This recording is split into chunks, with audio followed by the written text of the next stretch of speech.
Antes de mais, boa tarde, Dr. Filho. Boa tarde. Gostaria primeiro que desse a conhecer um bocadinho, em curtas palavras, a organização da Ordem dos Advogados correspondente no Brasil, ou seja, a correspondente portuguesa no Brasil, mais conhecida pela OAB, não é? Bem, a Ordem dos Advogados do Brasil está estruturada dentro de um sistema federativo. E o que significa isso? Nós temos, em cada unidade do Brasil, em cada unidade da federação, em cada estado brasileiro, uma ordem dos advogados, que representa os advogados dentro daquela jurisdição geográfica, dentro do estado X.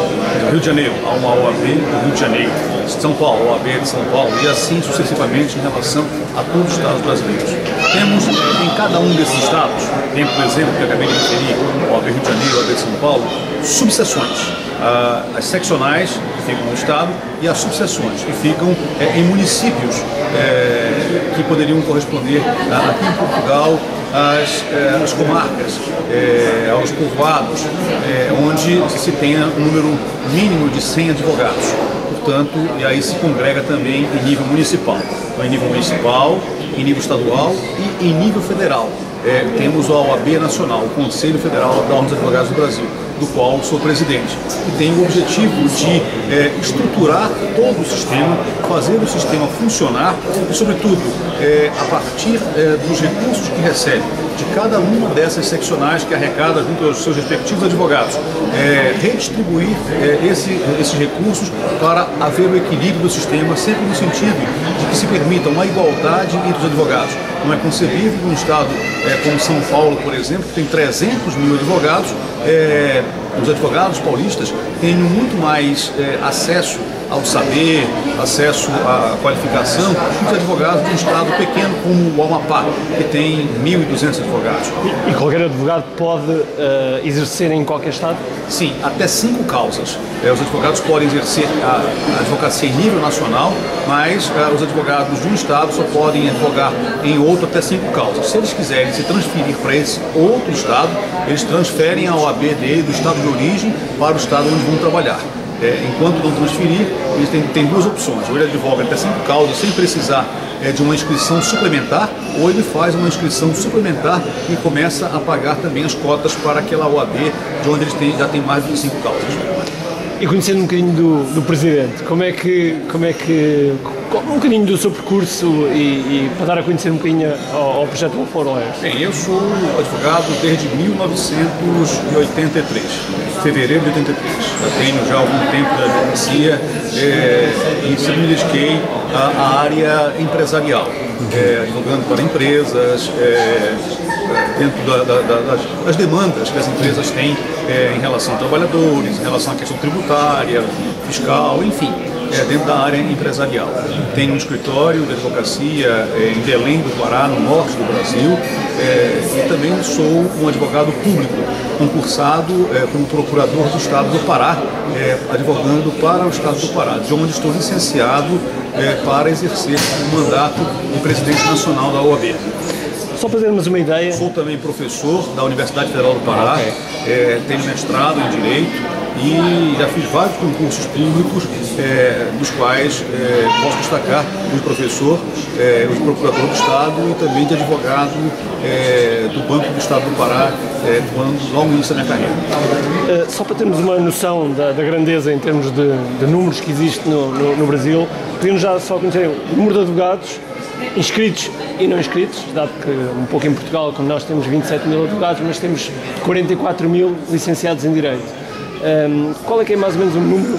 No Brasil nós temos 750 mil advogados inscritos, dentre os quais em torno de 450 a 500 mil em atividade.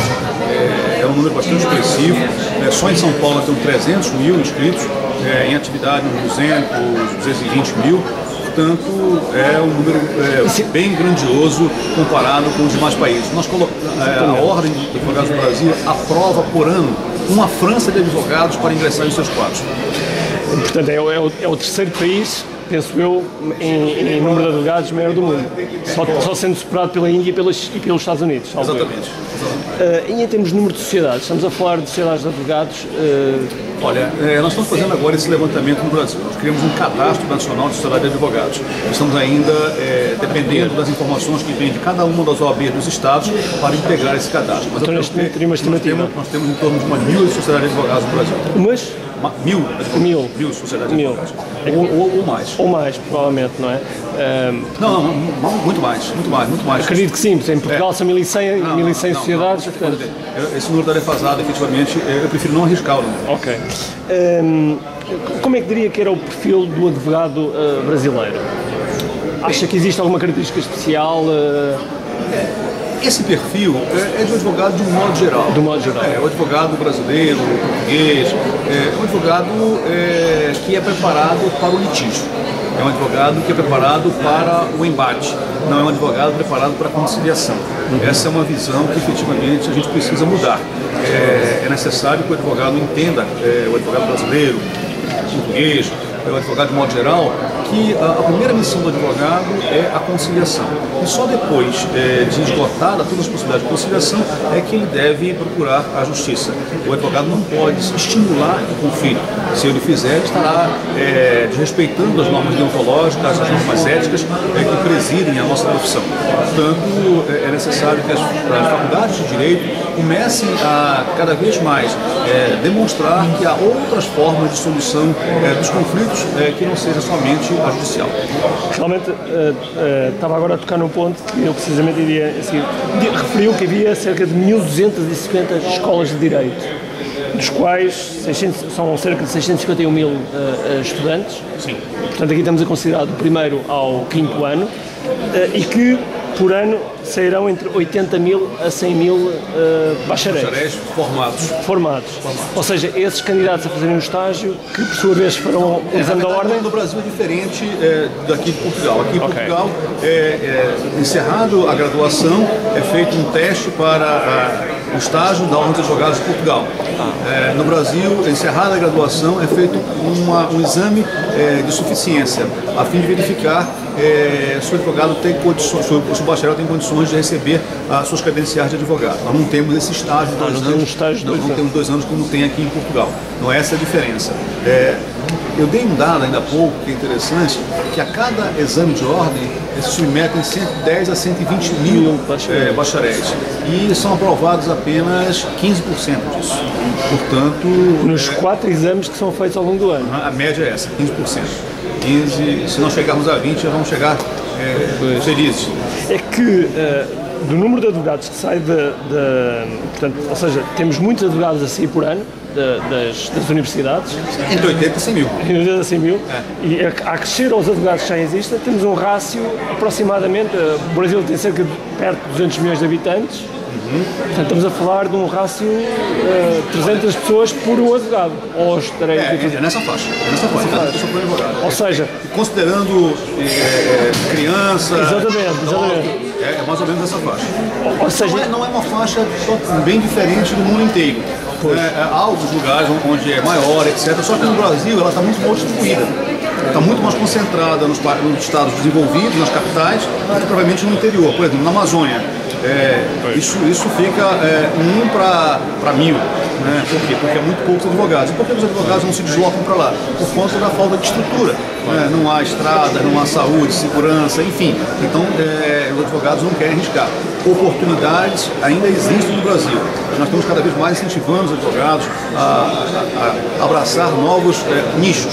O agronegócio, a questão ambiental, o direito minerário, o direito agrário, enfim, são nichos muito importantes e presentes agora. A questão do pré-sal hoje vindo para o Brasil, que tem atraído as bancas estrangeiras do Brasil também.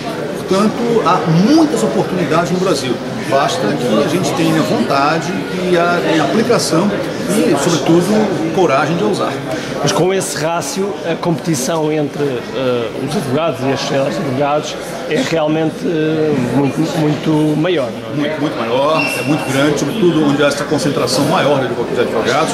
E aí entra um papel da nossa entidade, dos advogados do Brasil, no sentido de regular para que essa competição não deprecie a profissão.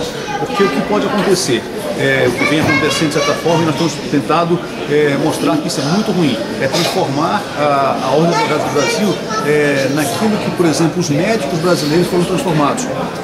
Não sei como é que estão aqui em saúde, mas os médicos brasileiros hoje dependem dos planos de saúde, da medicina privada. E aí querem fazer esses planos para os advogados, isso vai depreciar a profissão, vai fazer com que haja uma quebra desses princípios éticos, e aí vai se cobrar centavos para fazer uma ação judicial, etc., que é inconcebível.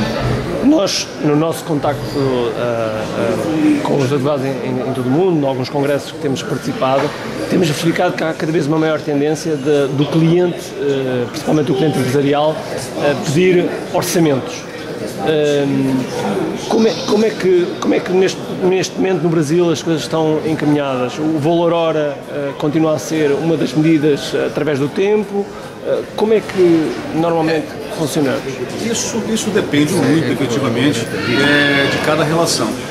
As empresas, se faz valor hora, timesheets, ou se faz efetivamente um contrato onde o escritório recebe mensalmente um valor para poder dar assistência jurídica, depende da relação.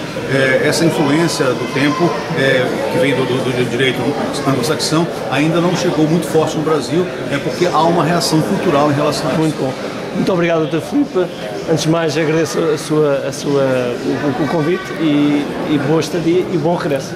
Muito obrigado. Quero abraçar todos os advogados portugueses, dizer que somos nações irmãs na advocacia, e deixar aqui um grande abraço a todos. Muito obrigado. Muito obrigado.